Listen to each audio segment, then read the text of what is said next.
रात के करीब 11 बजे का समय था। पहाड़ी रास्तों से होती हुई एक बस शिमला की ओर बढ़ रही थी। बस के अंदर बैठे यात्री अपने अपने अंदाज में सफर का आनंद ले रहे थे। बस की सबसे पीछे वाली सीट पर रणविजय और अश्विनी साथ बैठे थे। सोचो अश्विनी, कल सुबह हम शिमला की ठंडी वादियों में होंगे। अश्विनी मुस्कुराई। और पूरा वीकेंड सिर्फ घूमना, खाना और फोटो खींचना। उनके पास ही ऋतिक, रिद्धिमा, नेहा और इश्मित बैठे थे। बस एक घने जंगल वाले इलाके में प्रवेश कर चुकी थी। सड़क सुनसान थी और दूर दूर तक कोई आबादी दिखाई नहीं दे रही थी। तभी अश्विनी की नजर सड़क किनारे खड़ी एक बूढ़ी औरत पर पड़ी। रणविजय, देखो, इतनी रात में वो औरत यहाँ अकेली क्या कर रही है? रणविजय ने खिड़की से बाहर देखा। सफेद कपड़े पहने एक बूढ़ी औरत सड़क किनारे खड़ी थी। उसका सिर झुका हुआ था। बस आगे निकल गई। शायद किसी गाड़ी का इंतजार कर रही होगी, रणविजय बोला। कुछ मिनट बाद अश्विनी फिर चौंक उठी। वो देखो, वही औरत। इस बार वो औरत बस से काफी आगे सड़क किनारे खड़ी थी। रणविजय हैरान हुआ। ये कैसे हो सकता है? हम तो उसे पीछे छोड़ चुके थे। लेकिन अगले ही पल बस आगे बढ़ गई और वो औरत फिर अंधेरे में गायब हो गई। उधर ऋतिक बेचैन हो रहा था। यार, बस रुकवा दो, बहुत जोर से टॉयलेट लगी है। वो बार बार कंडक्टर से कह रहा था। कंडक्टर ने झुंझलाकर कहा, अभी जंगल है, यहाँ बस रोकना ठीक नहीं। लेकिन ऋतिक की हालत खराब होती जा रही थी। आखिरकार कंडक्टर ने आगे बैठे ड्राइवर से कहा, बस को थोड़ी देर रोक दो, नहीं तो ये यहीं हंगामा कर देगा। बस सड़क किनारे रुक गई। 5 मिनट से ज्यादा नहीं। ये रास्ता और ये जंगल दोनों ही बहुत बदनाम है। क्यों भाई? ये रास्ता और ये जंगल क्यों बदनाम है? वो बताने का समय नहीं है। बस इतना समझ लो कि 5 मिनट में सबको वापस बस में आ जाना है, कंडक्टर ने सख्ती से कहा।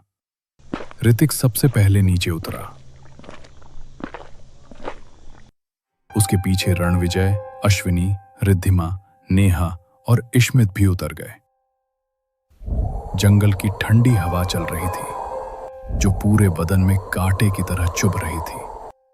चारों ओर अजीब सन्नाटा फैला हुआ था। इश्मित ने मोबाइल निकाला। अरे यार, यहाँ तो नेटवर्क ही नहीं आ रहा। कैसे क्या होगा, कुछ समझ ही नहीं आ रहा है। वो नेटवर्क ढूंढते ढूंढते थोड़ा अंदर चला गया।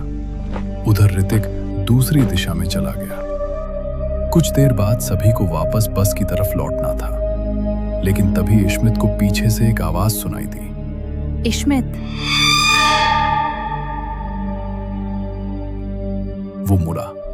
सामने नेहा खड़ी थी। तुम यहाँ क्या कर रही हो? उसने पूछा। नेहा मुस्कुराई। बस तुम्हारे साथ थोड़ी देर अकेले घूमना चाहती थी। इश्मित हैरान था, क्योंकि नेहा ने कभी उससे इस तरह बात नहीं की थी। चलो, मैं तुम्हें कुछ दिखाती हूँ। नेहा उसका हाथ पकड़कर जंगल के अंदर ले जाने लगी। इश्मित उसके पीछे चलता गया। कुछ दूरी पर पहुंचकर उसे एक छोटा सा तालाब दिखाई दिया। चांदनी की रोशनी में पानी चमक रहा था। कितनी सुंदर जगह है। नेहा बोली। चलो, थोड़ा पास चलते हैं। दोनों पानी के किनारे पहुंचे। नेहा अचानक पानी के अंदर उतर गई। इश्मित भी उसके पीछे बढ़ा, लेकिन जैसे ही उसने कदम रखा, उसका पैर धंस गया। अरे, ये क्या? उसने दूसरा पैर निकालने की कोशिश की, लेकिन वो और ज्यादा नीचे धंसने लगा। तभी नेहा की हंसी गूंज उठी। वो हंसी इंसानी नहीं लग रही थी। इश्मित ने ऊपर देखा। नेहा की आंखें लाल चमक रही थी। उसका चेहरा धीरे धीरे बदलने लगा। तुम कौन हो? नेहा का रूप अचानक गायब होने लगा और उसकी जगह वही बूढ़ी औरत दिखाई दी, जिसे अश्विनी ने सड़क किनारे देखा था। इश्मित डर के मारे चिल्लाया, बचाओ, बचाओ, बचाओ। तभी उसे समझ आया कि वो तालाब नहीं, दलदल था। वो तेजी से अंदर धंस रहा था। बूढ़ी औरत की भयानक हंसी पूरे जंगल में गूंज रही थी। कुछ ही पलों में इश्मित दलदल में समा गया और फिर वहां सिर्फ सन्नाटा रह गया। उधर बाकी लोग बस की ओर लौट रहे थे। रिद्धिमा ने पूछा, इश्मित कहाँ है? किसी के पास जवाब नहीं था। तभी दूर से 6 लोग उनकी तरफ आते दिखाई दिए। अंधेरे में लग रहा था जैसे वे उनके अपने दोस्त हों। ऋतिक मुस्कुराया। लो, इश्मित दिया गया।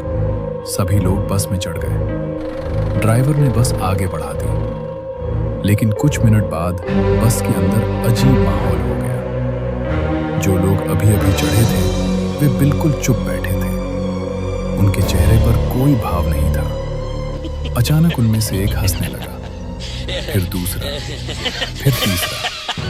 कुछ ही सेकंड में सभी जोर जोर से हंसने लगे।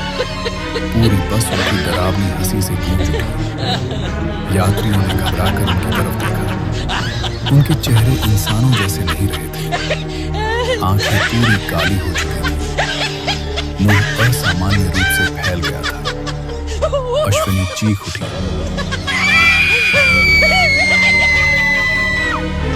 रणविजय, ये लोग कौन हैं? अगले ही पल उन सभी की आकृतियां धुएं में बदलने लगी और फिर वे हवा में गायब हो गए। बस में अफरा तफरी मच गई। रणविजय तुरंत अपनी सीट से उठा।